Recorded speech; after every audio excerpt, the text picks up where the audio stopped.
अस्सलाम वालेकुम, नमस्कार, सत श्री अकाल एंड गुड इवनिंग। मैं हूं अज़ुक आज़मी और हमारे साथ हैं जी डॉक्टर अभिषेक मिश्रा। बहुत शुक्रिया सर कि आज आप आए, थैंक यू सो मच।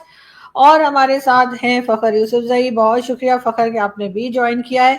और सबसे पहले मैं फ़खर आपकी तरफ चलूंगी, लेकिन उससे पहले मैं आप लोगों को, दोनों जो हमारे दोस्त हैं, हमारे गेस्ट हैं, उनको मैं ये बता दूं, 4-4 मिनट होंगे आप लोग के पास, तो आप लोग 4 मिनट में अपनी बात को कंप्लीट करेंगे ताकि दूसरा भी उतना ही टाइम ले पाए। तो सबसे पहले फखर, कल जो ये एग्रीमेंट हुआ है, जो कॉन्ट्रैक्ट हुआ है, इससे पहले वैसे तो जनरल राहिद शरीफ भी यहाँ से सऊदी अरब के लिए जो है वो काम कर रहे हैं, आप जानते हैं, डिफेंस को लेकर जी। 4-4 मिनट बाकी सब आपका टाइम है। इसलिए कह रही हूँ कि अगर सबको बराबर का टाइम मिले, वरना एक का बटन दब जाता है फिर वो जब ही नहीं आता। इसलिए हमारा सबसे पहले अगर आपकी तरफ चलूंगी, और क्या कहेंगे आप, क्योंकि राहिल शरीफ साहब जो हैं, जनरल राहिल शरीफ, वो ऑलरेडी इसी तरह की एक उन्होंने मिलिट्री का जो है वहां पर सऊदी अरब में कर रखा है काम। लेकिन इस वक्त एक खबर और भी जो भारतीय मीडिया कह रहा है बार बार, और कई तरफ से आवाजें आ रही हैं कि क्या हमने अपने न्यूक्लियर वेपन्स जो है वो गिरवी रख दिए हैं, सऊदी अरब को दे दिए, क्या कर दिए। तो ये आप हमें बेहतर बता सकेंगे, वो बच्चन साहब की तरह। आपका टाइम शुरू होता है अब। Thank you very much and good evening to everyone. सबको, हमें देखने वाले डॉक्टर साहब सबको। एक्चुअली एक तो मैं गिरवी जो रखने की वाली बात है ना, मैं इसी से शुरू कर लेता हूँ, फिर आता हूँ एग्रीमेंट के ऊपर, क्योंकि मेरे पास टाइम है 4 मिनट का। तो जहां तक बात है कि न्यूक्लियर वेपन्स, कभी कहते हैं कि अमेरिका ने यहाँ पाकिस्तान में रखे हुए नूर खान एयरबेस पे, जहाँ पे ब्राह्मोस मिसाइल मारे गए थे 9-10 मई को, तो वहां पे थे। और कभी कहते हैं कि हमने मतलब ये कर दिया, तो ये पता नहीं किस किस को हम ये गिरवी रखवा रहे, थोड़े थोड़े करके पीसेस में दे रहे। तो ये बात तो खैर वैसे ही है कि मतलब गिरवी रखवा दी। जहां तक बात है इस एग्रीमेंट की, मैं आपको बता दूं, बड़ा इंपॉर्टेंट एग्रीमेंट है। उसकी वजह क्या कि अभी रिसेंटली डोनाल्ड ट्रंप ने विजिट किया था सऊदी अरेबिया का, यूएई का, कतर का, और तकरीबन $3 ट्रिलियन के एग्रीमेंट्स वो करके गए थे। और 110 अरब डॉलर्स के जो वेपन्स है वो सऊदी अरेबिया खरीदता है, यानी हिंदुस्तान से भी ज्यादा पैसा अपने डिफेंस के ऊपर लगाते हैं। हिंदुस्तान से मैं इसलिए नाम हिंदुस्तान का ले रहा हूं क्योंकि हिंदुस्तान सऊदी अरेबिया के मुकाबले में बड़ा मुल्क है, इसलिए कह रहा हूं।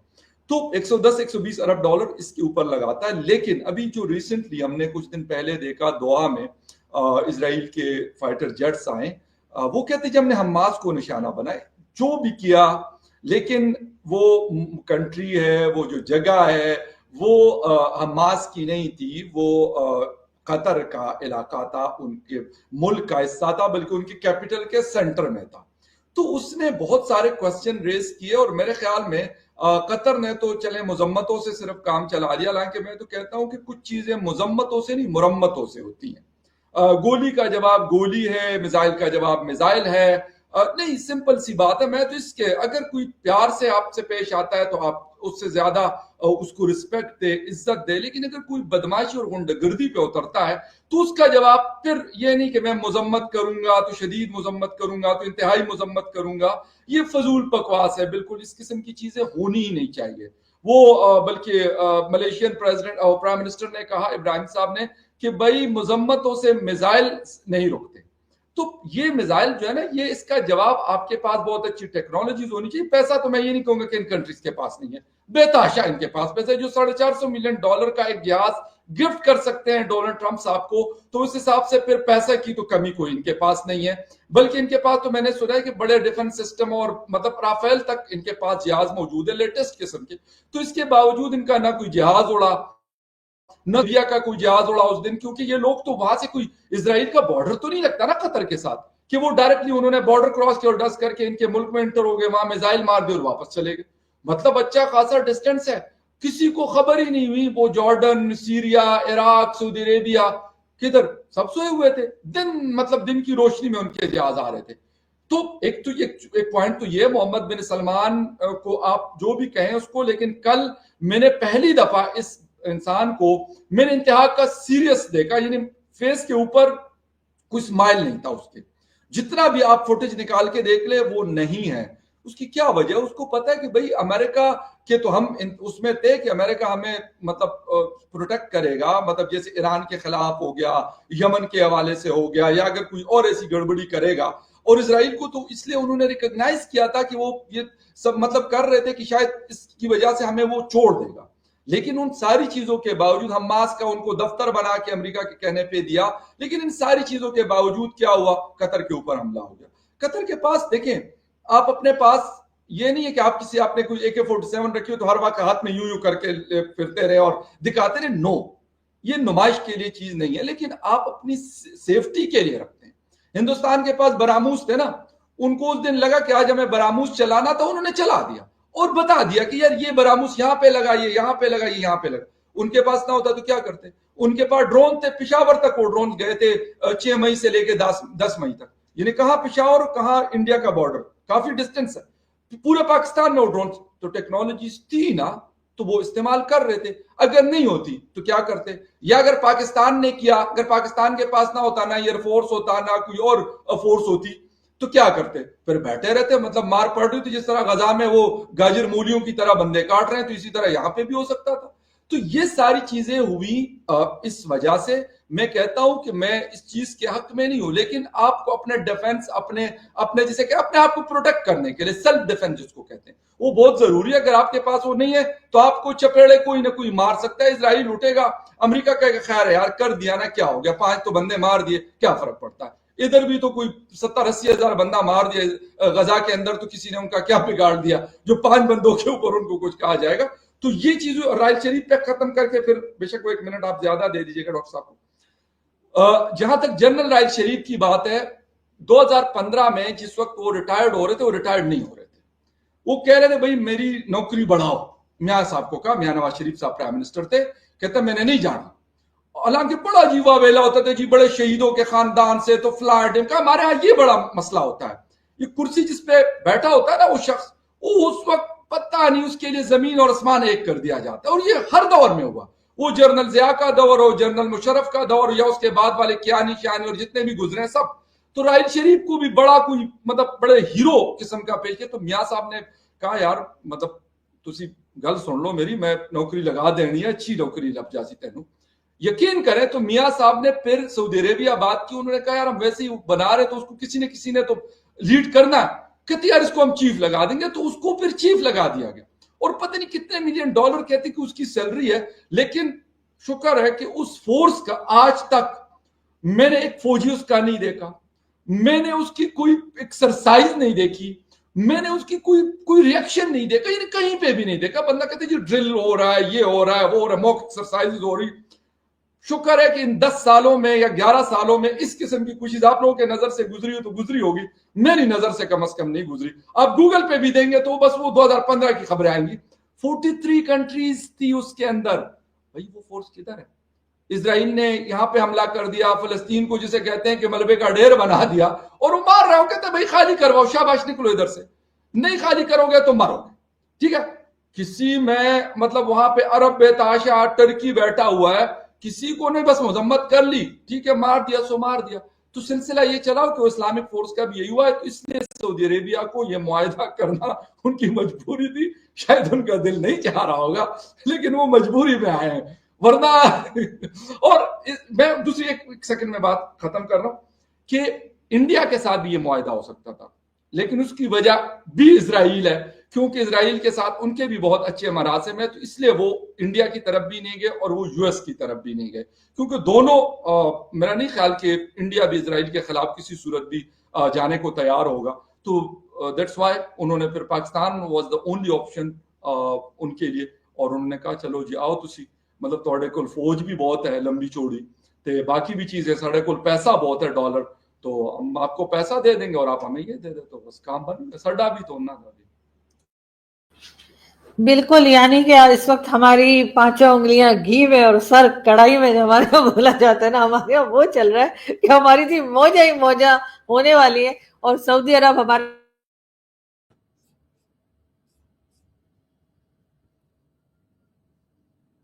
मैं बात करूं डॉक्टर साहब आपसे, तो क्या कहेंगे आप कि ये जो एग्रीमेंट हुआ है पाकिस्तान और सऊदी अरब के दरमियान, आपको लगता है कि ये बहुत जरूरी था, या आपको लग रहा है कि सऊदी अरब घबरा गया इसलिए उसने जल्दी जल्दी हमारे साथ ये एग्रीमेंट कर लिया? नहीं, मुझे नहीं लगता कि ये कोई एक दिन में अचानक से हुआ होगा। आई गेस कि some work must have taken place behind the scene. एक दिन में थोड़ा होता है कि भाई हम कर लिए, टर्म्स एंड कंडीशन है। देखिए, मुझे इसमें दो पॉसिबिलिटी लगती है। पहली बात तो ये कि अगर ये डिफेंस डील है, ज्वाइंट पैक्ट डील है या strategic defence deal, I don't know क्या है ये, उसमें ये कि अगर मोहम्मद बिन सलमान साहब अगर रिफॉर्म चाहते हैं इस्लाम के अंदर, तो उनको सिर्फ अपनी मिलिट्री पे भरोसा नहीं हो सकता।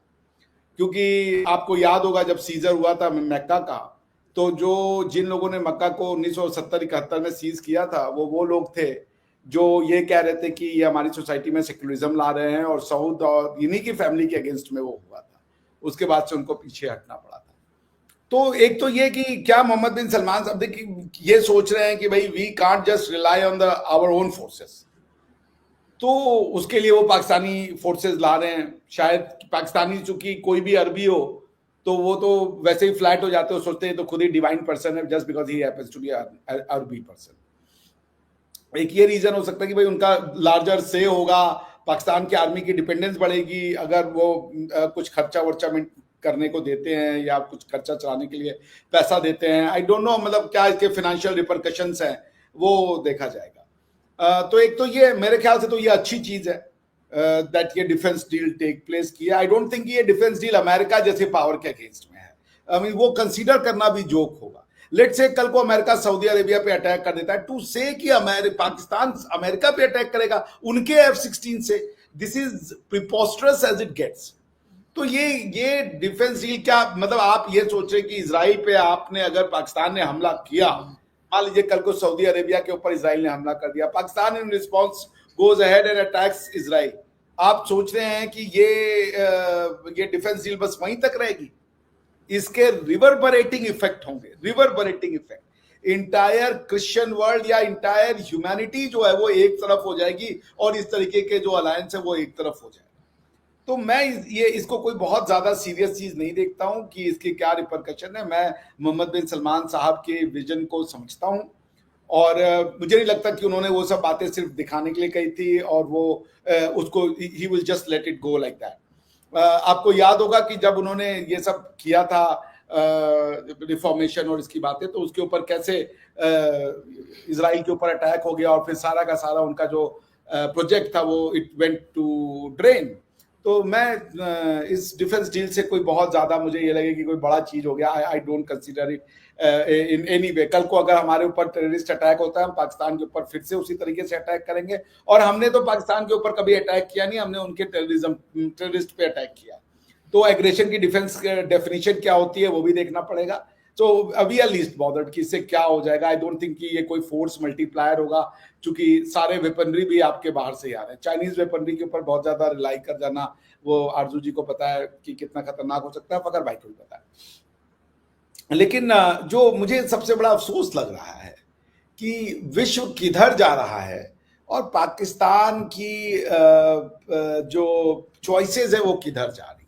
चले, मैं फकर भाई के एक एंगर को समझ सकता हूं कि कतर पे हमला हुआ, हमास के ऊपर हमला हुआ, और इजराइल से एक नाराजगी मुस्लिम वर्ल्ड में होनी स्वाभाविक है। लेकिन पॉइंट ये है कि क्या मुस्लिम वर्ल्ड कभी ये एक्सेप्ट करेगा कि इजराइल को इजराइल में रहने का हक है?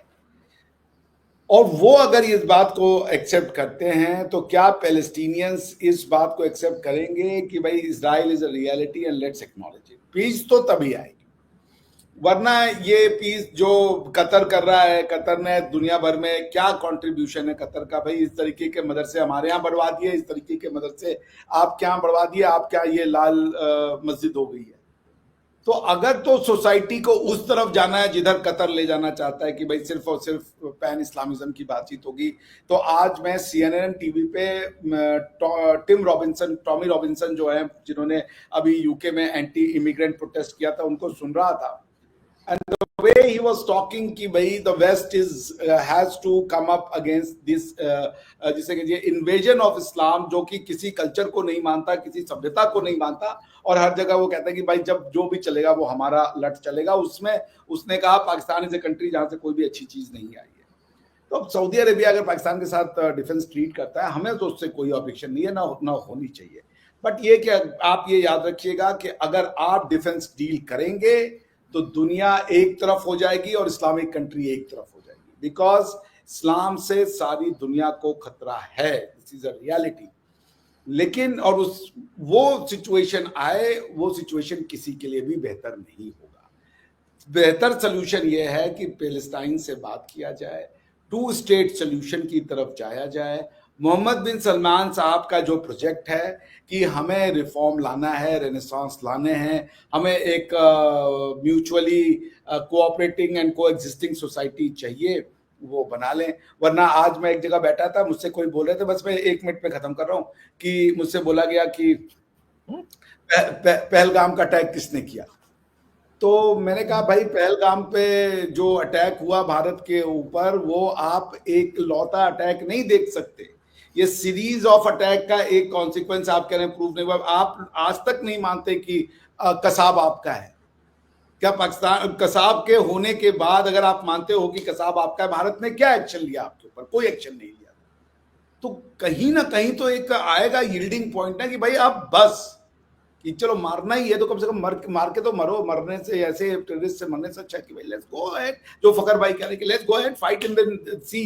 कि अब अगर बात इसी पे आ जाए कि माइट इज राइट, कि तलवार और तोपे से ये फैसला होगा कि कौन जीवित रहेगा, तो फिर उसका भी कोई सोल्यूशन नहीं है, उसके आगे तो सभी नतमस्तक है। जी बिल्कुल ऐसे, लेकिन प्लीज आप दोनों इतना घबराया ना करें कि मतलब 1 मिनट भी ऊपर चला गया तो बस कर।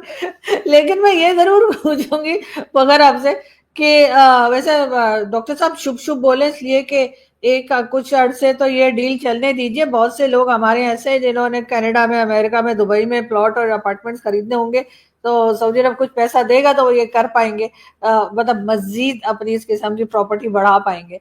लेकिन फकर आपको क्या लग रहा है कि ये कितने अरसे चलने वाली है ये डील? इसलिए कि जिस तरीके से पाकिस्तान जो है वो अपने खुद तो हम संभाल नहीं पा रहे हैं, जो चाइनीज आते हैं वर्कर्स वो मारे जा रहे हैं, बलूचिस्तान में हंगामा है, KPK जो है वो एक तरह से वहां पर बहुत ज्यादा TTP के अटैक्स है, और हम मतलब हमारे यहाँ लोग मर रहे हैं, मारे जा रहे हैं, हम जाके किसी तीसरी जगह पे कह रहे हैं कि हाँ जी हम आपको बचा लेंगे।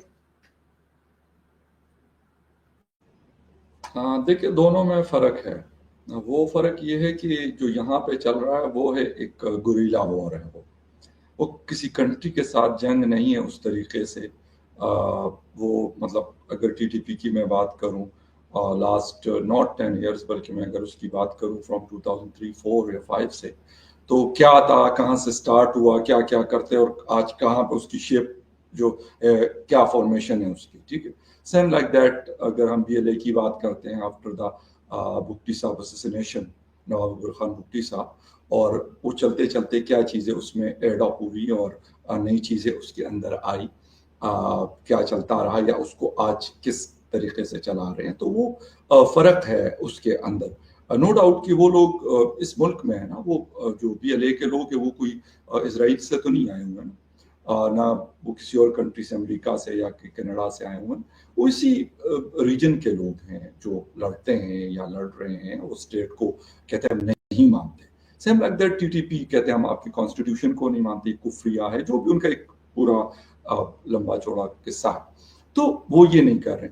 अब इस जंग में और उस जंग के अंदर अब सऊदी अरेबिया के में तो ये वाली चीज तो नहीं है कि मैं कहूँ कि वो वहां पे कोई इस तरह की कोई वायलेंस है, ये नहीं है वहां पर, बल्कि शायद किसी अरब मुल्क में भी नहीं है। इराक वगैरह भी अब थोड़े से बेहतरी की तरफ आ रहे हैं, सीरिया, बल्कि सीरिया के अहमद अशरा के हवाले से खबर आ रही है कि हम जो डिफेंस डील है वो इजराइल के साथ कर सकते हैं। तो ये भी एक बहुत हैरान कुन किस्म की डेवलपमेंट होगी कि सीरिया के अंदर इतना अरसा ये सारा कुछ जो चलता रहा, इतने लोग मरे। खैर, जहां तक बात है इसकी कि जी हम उनको प्रोटेक्ट करेंगे या वो हमें प्रोटेक्ट करेंगे, बात ये होती है कि न ये है कि सिर्फ पाकिस्तान कोई मतलब जिसे कहते हैं कि तोरम खान आया हुआ है पूरी दुनिया का, अमेरिका भी नहीं कर सकता। लेकिन एटलीस्ट ये बात है कि कम से कम पाकिस्तान के पास जो अवेलेबल रिसोर्सेज हैं या जो इस फील्ड में डेवलपमेंट हुई है, बाकी चीजों में भी होनी चाहिए, बेहतरी आनी चाहिए, ह्यूमन इंडेक्स में आनी चाहिए, एजुकेशन में, हेल्थ में, इन चीजों में, पॉवर्टी कमी में आनी चाहिए। ये बड़ी इंपॉर्टेंट चीज है। मैं ये नहीं कहता कि मेरे पास 10,000 किलोमीटर तक मार करने वाला मिसाइल है तो मैं बहुत मतलब तगड़ा हो गया। नो, हाँ, मैं फिर वही बात करता हूं कि फॉर योर सेफ्टी, वो कोई भी कंट्री है, वो हिंदुस्तान है, चीन है, पाकिस्तान के, मैं कहता हूँ उसका रिलीजन से भी कोई ताल्लुक नहीं है। वेस्टर्न वर्ल्ड अपने पास, उन्होंने बहुत बेतहाशा टेक्नोलॉजीज अपने लिए वो करते हैं। उनकी क्या है, किसी के साथ तोड़िए, वो आपस में तो उनका बॉर्डर भी नहीं है, वो वैसे ही आते जाते हैं, फ्रांस से लेके जर्मनी और कहाँ कहाँ तक आप जा सकते हैं। लेकिन उसके बावजूद भी उन्होंने लेटेस्ट चीजों को रखा हुआ है। इसी तरीके से हिंदुस्तान है, चीन के हवाले से भी उनके अपने कंसर्न रहते हैं, पाकिस्तान के हवाले से भी अपने कंसर्न रहते हैं। मैं कहूं कि जो $90 बिलियन क्यों खर्च कर रहे हैं, तो ये तो गलत है। वो उनको लगता है तो वो कर रहे हैं ना, उनको लगता होता है कि हाँ भाई ये चीज हमें कल को जरूरत होगी, हो सकती है, कोई पता नहीं कि क्या हो जाए, हमारे मतलब एक ट्रस्ट नहीं है। सेम लाइक दैट अगर सऊदी अरेबिया है, अगर मिडिल ईस्ट की बात की जाए तो सऊदी अरेबिया उसमें सबसे बड़ा, और देखा जाए तो एक मजबूत मुल्क है, लैंड के हिसाब से भी बड़ा है और बाकी चीजों के हिसाब से भी लोग सुनते और मानते भी हैं, मतलब इंक्लूडिंग पाकिस्तान, मतलब यहाँ पे उनका बड़ा इन्फ्लुएंस है। तो वो इसलिए हुआ है कि भाई कल कला को इजराइल, मैंने आपको बता दिया भाई, वो जिस तरह होता है ना कि वो एक बिगड़ा हुआ बच्चा या भाइयों में से एक भाई निकलता है, वो करता है, लेकिन उसके ऊपर से किसी का हाथ होता है। उसको कहते हैं यार देखिए हम तो इसको बड़ा समझाते हैं, ये तो ना मेरे अब्बा जी की सुनता है, ना अम्मा जी की सुनता है, ना बहन जी की सुनता है, ये तो बहुत ही मतलब वैसे 2 गालियां भी दे देते हैं। तो इसराइल उस तरह का रिएक्ट कर रहा है। डॉक्टर साहब ने एक बात की कि जी इसराइल को रहने दिया जाए। इसराइल को कोई नहीं खत्म कर सकता, अगर खत्म कर सकते तो आज इसराइल ना होता। ये बात तो कंफर्म है। ये बेशक हम माने ना माने, हमें बुरा लगे अच्छा लगे, वो सारी चीजें साइड पे रखकर, लेकिन आज तो मसला ये हुआ है कि सर्वाइवल का मसला तो फलस्तीनियन का है, इसराइलियों के सर्वाइवल का मसला तो नहीं। इसराइल के पास तो सब कुछ है। इसराइल के पास तो सबसे बड़ी बात यह है कि अमेरिका का हाथ है। अमेरिका कहते हैं भाई तुम कुछ भी कर लो, तुम जिसे कहते हैं 10 लाख बंदा भी मार दोगे तो ठीक है।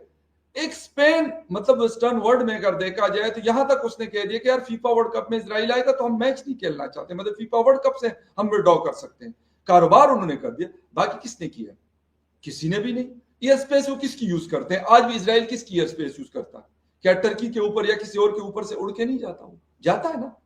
तो असल में यह कि यहां पे ना बात है पैसे की। बात जहां पे पैसे की आती है, सऊदी अरेबिया, कतर अमीर मुल्क है, उनके लिए सबके दिल धड़कते हैं।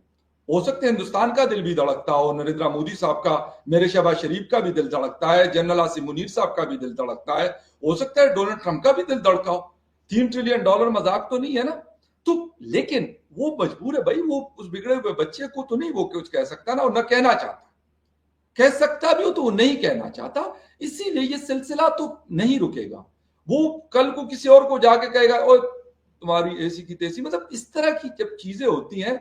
मसला ये कि अगर फलस्तीन की मैं बात करूं तो फलस्तीन तो भाई वो तो मतलब रोटी खाने को उनके पास नहीं है। उनके मतलब जिसे कहते हैं कि खाने की वजह से कितने लोगों की जानी चलेगी। वो बच्चे बिल्कुल सूखे हुए पड़े हुए हैं, ऊपर से वो फिर उनके जहाज आते हैं वहां से, वो पता नहीं कौन कौन से मिसाइल है उनके पास, वो मार दे पूरी की पूरी बिल्डिंग गिर जाती है।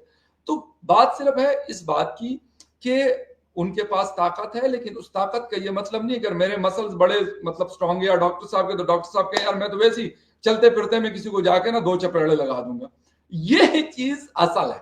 अगर मेरे मसल नहीं है तो मैं कोशिश करूंगा कि इतने हो कि यार मैं उसके कम से कम अगर 4 थप्पड़ नहीं मार सकता तो कम से कम मुझे 1 से बचो और हल्का सा मैं भी कोई हाथ लगा दूं।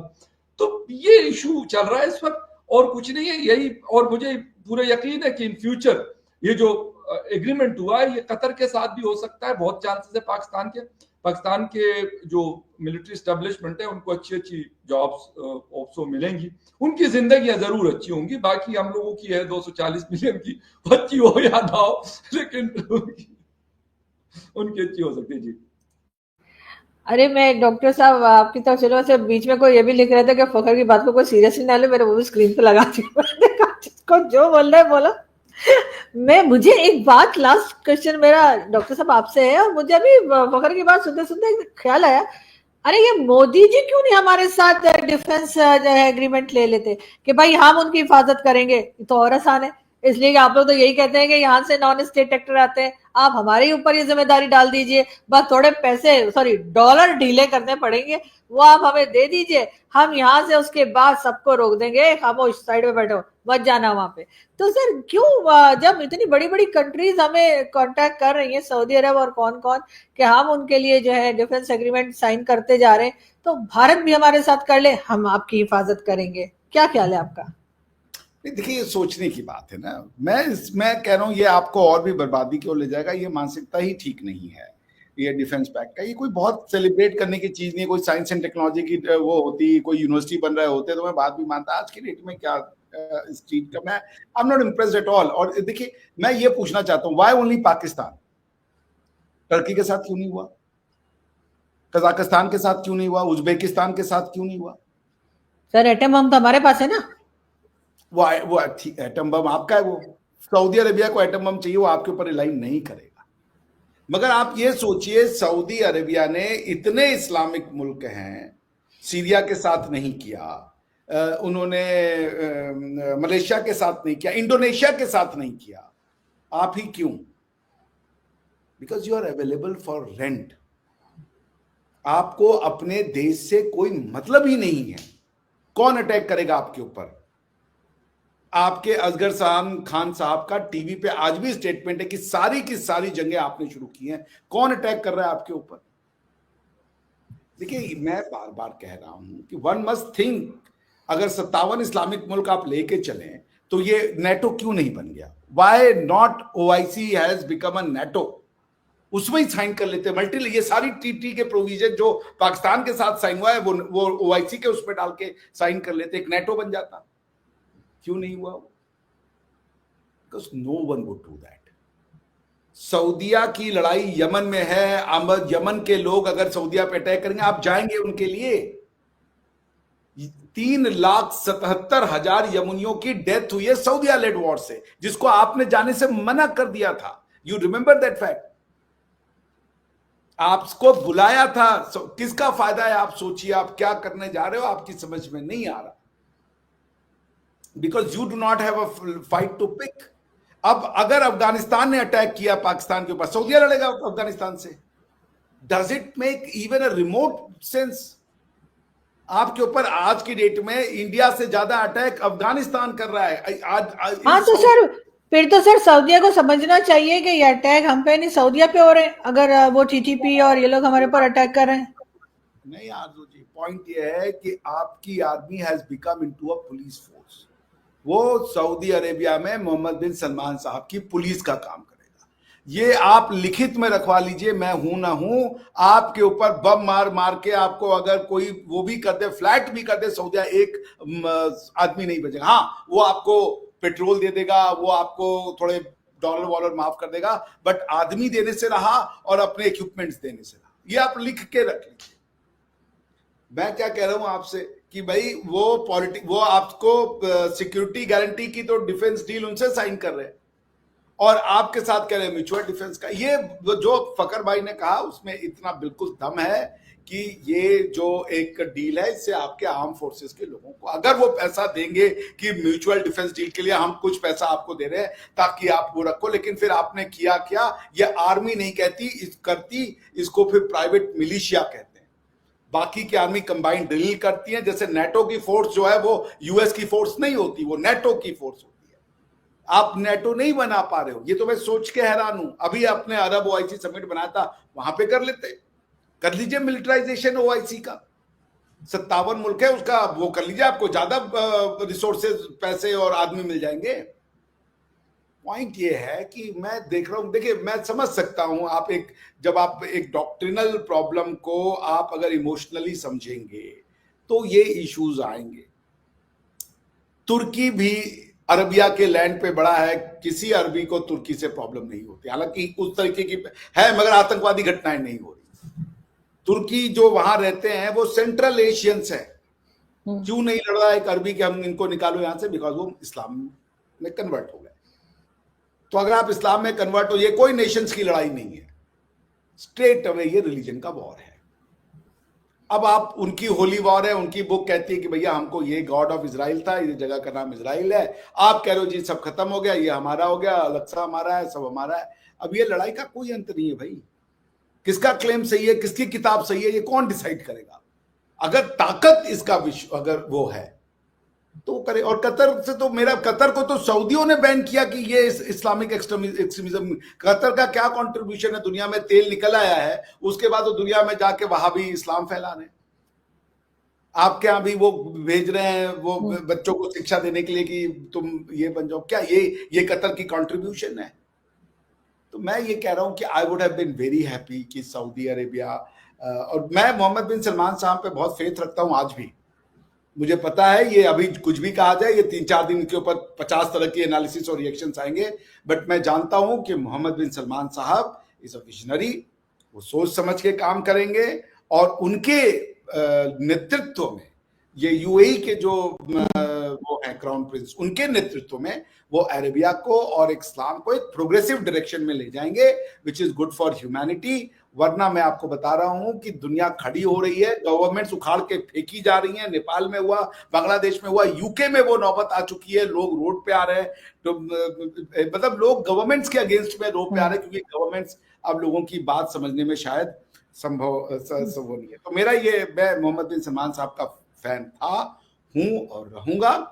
मैं इस फैक्ट को बस इतना देखता हूं कि you have become more rented, ये खतरे का घंटे, और you have become a police force for military as a personal police force of Saudi crown prince. जी बिल्कुल आप सही कह रहे हैं। और अब हम यही देखते हैं कि ये जो कुछ एग्रीमेंट किया गया है, जो कल से सिग्नेचर्स दिखाए जा रहे हैं, ये आगे बात कैसे बढ़ती है। और कई लोग ये भी समझ रहे हैं कि शायद मजीद गल्फ कंट्रीज जो हैं वो भी शायद पाकिस्तान को इसी सिलसिले में कांटेक्ट करेंगी। लेकिन खैर हम इस पे बात करते रहेंगे। बहुत शुक्रिया डॉक्टर साहब कि आपने ज्वाइन किया। थैंक यू सो मच फखर कि आप भी आ जाए। और आपने भी एक चीज दीजिएगा, मैं दिमाग में बता दूं, अगर आप आर्टिकल 51 यूएन चार्टर पढ़िएगा ना, उसमें डॉक्ट्रिन ऑफ सेल्फ डिफेंस होता है।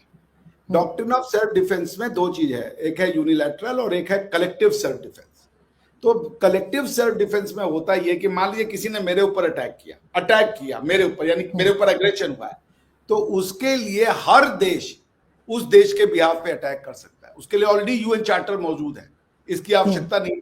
यानी कि कल को कोई सऊदिया पे अटैक अगर कर दे और पाकिस्तान ये कह के चला जाए कि सऊदिया के ऊपर अटैक हुआ है इसलिए हम सऊदिया के साइड से लड़ेंगे, तो वो लेजिटिमेट एक्शन होगा। Already collective self defence article UN charter को जाके पढ़ ले। तो इसलिए मैं फिर कह रहा हूं, इस जो काम म्यूचुअल एक दूसरे की प्रोटेक्शन के लिए ट्रीटी की जरूरत नहीं थी। This treaty is merely reducing your army to a personal police force of Saudi. बिल्कुल ऐसा ही है और ऐसा ही लग रहा है। लेकिन बहरहाल हम इस पे बात करते रहेंगे। बहुत शुक्रिया उन तमाम लोगों का भी जिन्होंने आज हमें ज्वाइन किया, और आप दोनों का भी बहुत शुक्रिया। Thank you so much. Thank you Fakhar भाई, थैंक यू। Thank you.